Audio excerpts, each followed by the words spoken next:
How to use the Group Extractor extension. Step 1. Open some Facebook group. Step 2. Go to the Members or People section.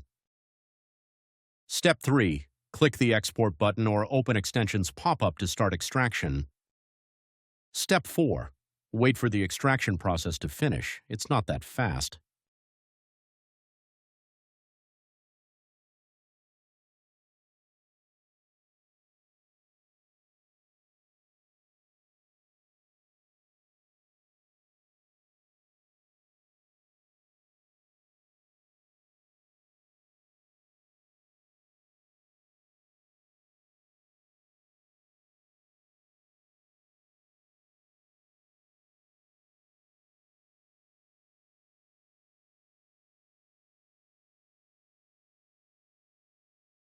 Step 5.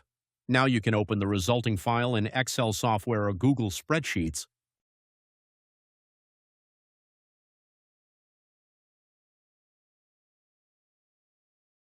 That's it. You exported members from a Facebook group. Hope this tutorial helps you.